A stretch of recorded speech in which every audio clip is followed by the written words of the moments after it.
First thing, you notice I never use the word chakra, because that closes, we could use the word, but I don't use it because people have associations from their past with it.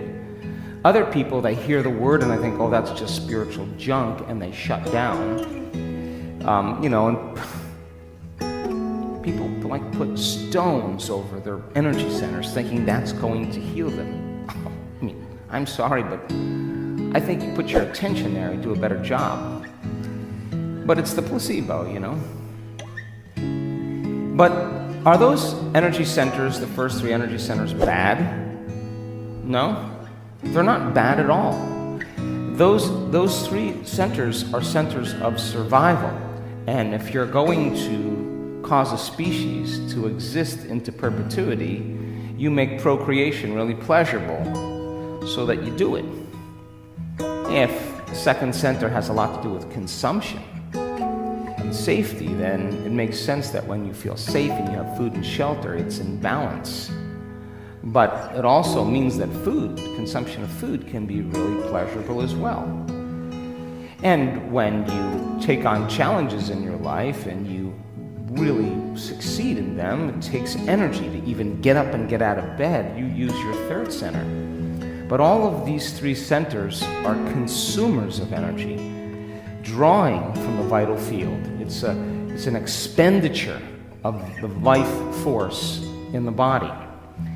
And these centers can easily be in balance because most organisms in nature, if you study species in nature, they have a respect for mating, the timing of mating. They have a way that they don't overconsume. They're in balance. They're not swinging from don't eat anything to then overeat. Don't abstain from sex and then it's not the polarity of that. It's the polarity swings, and then as we get up to the center, it swings less. And this third center is really the ceiling of the ego. That's power. And Tolkien's books about, Lord of the Rings, the ring was power. And throwing the ring meant giving up power and for something greater. And it's love. That's the greater frequency.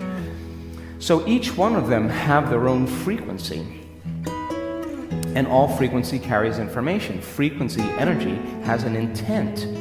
And when energy moves into any one of these centers, systems begin to change. When the first center switches on because there's energy in there, that center, the energy that activates the brain in that center, produces a mind in that center.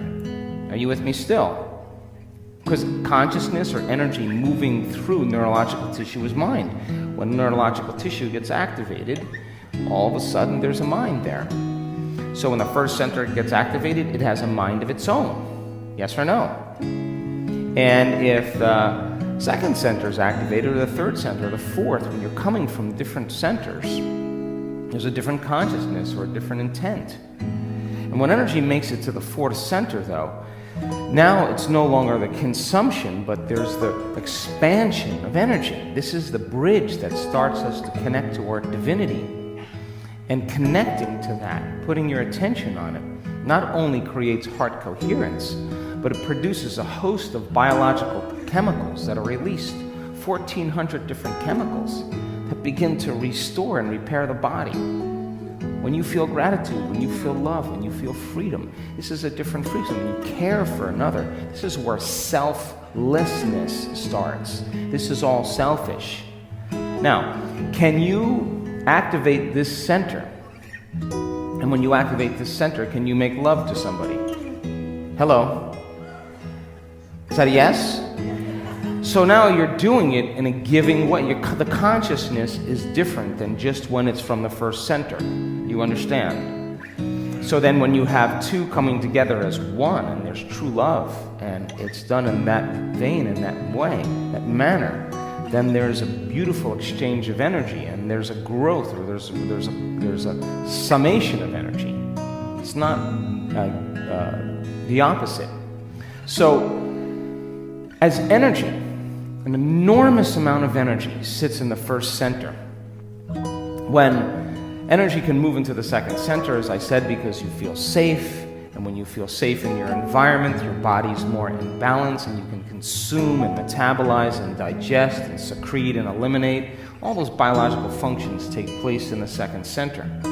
When you become compromised in your environment and there's a threat or there's danger and the environment becomes unsafe, then all of a sudden the autonomic nervous system says, move all the energy you can because this is how you're going to take care of the body. And of course, now you're a body local in space and time. So many people have most of their energy by thinking and feeling in the first three centers, as we said. And the incoherence that's created in the brain, the emotions that are stored in the first three centers for years of unconsciously thinking and feeling the same way, is taking thought and storing it as energy in one of these lower centers. So then, if you're living in the survival world, then it takes a lot to open your heart because it goes against the survival gene. You don't want to open your heart in survival because you would be prey. You would be vulnerable. You wouldn't even sit still, close your eyes, go within. All of that goes contrary to the act of really opening your heart. It's just not a good time to do that. And people focus on matter when they're in that state. And so doing this work and getting energy into your heart. When I was at the Heart Math Institute like 10 years ago, and we were looking at all the research together, I looked at all the research. And the heart, once the energy makes it to the heart acts as an amplifier. Once it makes it here, the energy goes all the way up, all the way to the brain, right to the thalamic gate, right into the brain, and the brain starts going into greater degrees of coherence. In fact, we have brain scans that hopefully we'll show you this week where people are in super coherence, really high level of coherence in their brain. Because as they start moving energy into their heart, the brain can take on more energy. Now here's the cool part. The energy that they feel in their brain, what we measure is in delta, is in theta, is in alpha, is in beta, is in high beta, and is in gamma. It's a really organized brain. Now, I'm building this model because not all of the pieces, how you described it, fit. So then, what we've seen, and we were just looking at brain scans during the morning break, when you see a person relaxing, doing this work and surrendering and letting go a little bit more, all of that is switching on the parasympathetic nervous system, the nervous system of growth and repair, the nervous system of relaxation. And so some people are tuned up into the sympathetic nervous system their whole life and they don't even know they're there. It's just the way they are. But when you start relaxing and you start opening up and you start connecting to that energy because your attention is on it, and your nervous system starts to begin to slow down. When you start getting those really organized low alpha brainwave patterns, low theta brainwave patterns, you're losing a level of awareness that begins to open that thalamic gate, because that gate is closed up most of the time in survival. So as you start relaxing, it starts opening up. You start opening up, and it's the parasympathetic nervous system carrying those coherent theta wave patterns. Those waves start to summate. They start to build on one another. And right off of that theta brainwave pattern, the low alpha, here comes gamma. The body's so relaxed that it can become excited. And when that sympathetic nervous system switches on and that gate opens up, the brain goes into those high gamma brainwave patterns. Now, I want to give you an understanding of how high those gamma brainwave patterns are. If we took a group of people like this, everybody in the room, and we measured eyesight, or we measured hearing, or we measured intelligence, or we measured pancreatic enzymes, out of every person in this room, we would see, whether we were measuring eyesight or hearing or height or whatever, we would see this curve called the Z-curve. Are you with me? Come on. Now, a Z-curve looks just like a symmetrical mountain. And if you draw a line right down the center of that mountain, that's called normal. That's where most of the people are, and because the curve is the highest in the middle, that means most of the population falls within normal. Are you with me still? Now, if you were to draw that line and then divide it like with equal lines out, you would see that you would have the majority of the people, about 63% or so, 64%, falling either one slot, one standard deviation above, or one slot, one standard deviation below. Are you with me still?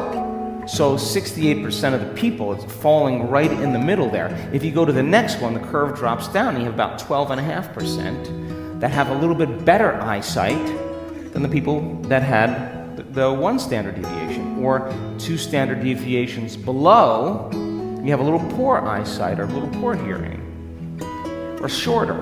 And then 3 standard deviations, it's about 2%, 2.5%. That's that line that comes down like that. Because the line's going down, there's less population there, 2.5%. That's a person with really great eyesight, or really poor eyesight. And those 3 standard deviations, no matter what we measure, accounts for 99.7% of the population. So 99.7% of the population, no matter what we're measuring, is 3 standard deviations above or 3 standard deviations below. And when we do brain scan measurements, we see blue or we see red. The blue represents really low, the red represents really high. The thicker the blue line, the more further away, the thinner the blue line, the thicker the red line. So we have ways to measure or at least view it.